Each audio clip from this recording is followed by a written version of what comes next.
Welcome back and thank you for staying with eNCA. Now, a cabinet Lekgotla is underway at the presidential guest house in Pretoria today. The meeting is aimed at setting the agenda for the year ahead and outline plans to deal with some of the crises that we face as a country. The Lekgotla also comes ahead of the State of the Nation address next week and the budget speech later this month. Let's get an update now from our senior reporter Siphamandla Goge, who is in Pretoria for us. Sipa, if I'm not mistaken, this is the very first Cabinet Lekgotla for the year 2023. What are some of the priorities that are being discussed at that Lekgotla? A number of priorities are being discussed. These will be government priorities for the year ahead: energy crisis, violent crime, ailing municipalities, lack of provision of basic services, socio-economic challenges that the country is going through, issues of gender-based violence, femicide, and also infrastructure development, how to revive the ailing economy in the country. So what is being discussed at this two-day Cabinet Lekgotla will feature strongly during the State of the Nation address by President Cyril Ramaphosa next week in Cape Town. All those priority issues will become government program for the year ahead. This is a crucial two-day Cabinet Lekgotla. It's not something that is unusual or uncommon. Every year there is a Cabinet Lekgotla. Yesterday there was a preparatory meeting leading up to this Cabinet Lekgotla. This follows, of course, the National Executive Committee Lekgotla of the governing African National Congress. You would ask yourself, why do I bring in the ANC-NEC Lekgotla into this discussion? Simply because the ANC is a governing party in South Africa. Their policies, proposals and priorities, somehow they find themselves into government program and action plan. So this Cabinet Lekgotla involves government ministers, it involves deputy ministers, premiers, directors general, and those who represent the local government sphere, because there has to be one message, one action plan that will be implemented to deal with the country's socio-economic challenges that South Africa is facing. But the main agenda item will be the issue of how to solve the energy crisis that has led to a number of businesses in South Africa shutting down. A number of consumers are complaining, or all South Africans are complaining about load shedding. I think if this Cabinet Lekgotla does not resolve on something concrete, then it will be one of those useless gatherings, really. The main task right now in South Africa, it doesn't matter what you do, the urgent priority is to eradicate load shedding, which has brought so much suffering to business people and just consumers in South Africa as a whole. But take a listen to what Minister in the Presidency, Mr. Mondli Gungubele, had to say about the priorities that are being discussed at this Lekgotla. There's an energy crisis that we're dealing with, issues of crime, issues of the triple challenge, poverty, unemployment, and so on, especially the profile of unemployment that really hit more young people than the elders, looking at the underlyings of those issues. So this Lekgotla is going to spend a lot of time analyzing our performance, which we're dealing with now, and then answering the question, what are the key programs that actually can make a difference in a short space of time during the course of this year? In other words, how is the infrastructure performing? Where are the gaps? How do we correct that? The state of service delivery, you know, as I know, that there's a huge challenge in as far as service delivery is concerned. Number of people who don't have access to water and access to ablution and all those kind of things. All the dignity services, which are mainly delivered by local government. Those are the issues we're going to look at. The issue of crime, as I've said.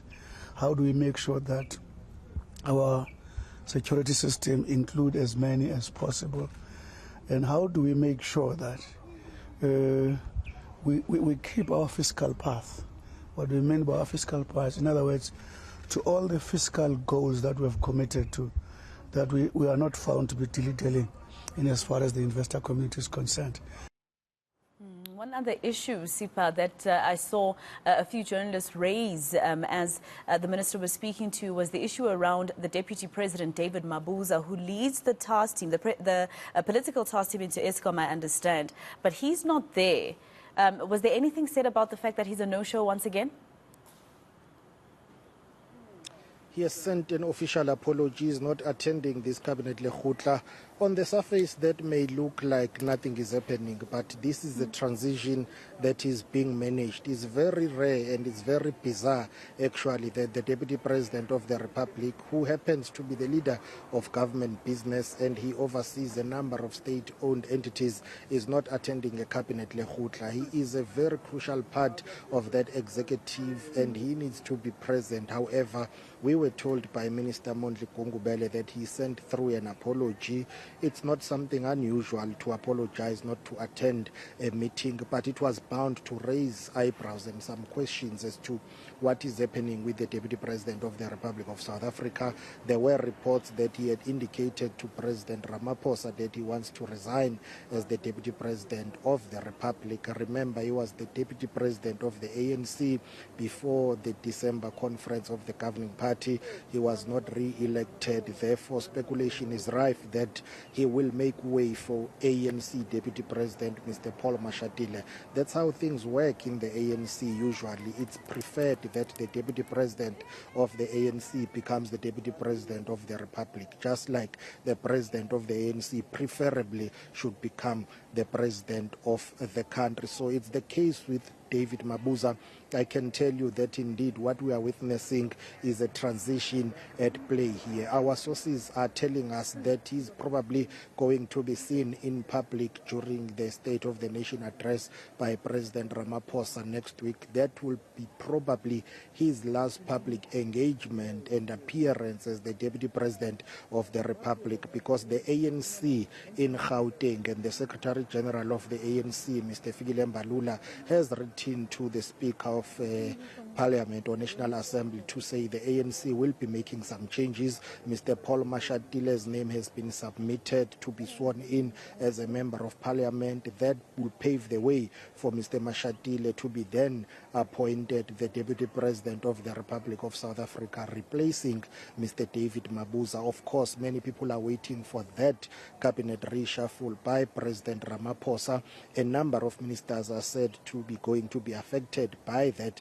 In Gauteng province alone, 3 names have been submitted for consideration to be placed on that list to the National Assembly. They include Paul Mashatile, David Makura, as well as Paxter in KwaZulu-Natal. Sihle Zikalala's name has already been submitted. So a cabinet reshuffle is going to happen. It's a question of when those who support President Ramaphosa say he would want to do it after the State of the Nation address, because his thinking is rather table the government's plan of action, go through the budget vote. Once all of that is in place, then you appoint people who will execute the plan. We are told that his argument is that this is not an individual assignment. They work as a collective. With or without a minister, that department will function. So there is that speculation as to when is the cabinet reshuffle. Others are saying it's imminent. Others are saying by the end of February after the budget vote. But take a listen to how Minister Gungubele responded when we asked him about the Deputy President's absence. I think the Deputy President has submitted his apology to the President. Evaluation of that, it's only the President who can do it. But to be honest with you, if he is sick, you do not determine at what frequency and a number of times you must get sick. Where I'm sitting, because the Deputy President has got no history of actually behaving like a truant and also going awol. He is a Deputy President who has demonstrated his respect for his work. I still want to view him in that context and respect his apology on the basis of that history and the knowledge I have about him. Is he unwell? Is he sick? He has extended apology. All right, senior reporter Siphamandla Goge live for us outside the Union Buildings in Pretoria. Thank you. Let's leave it there for now.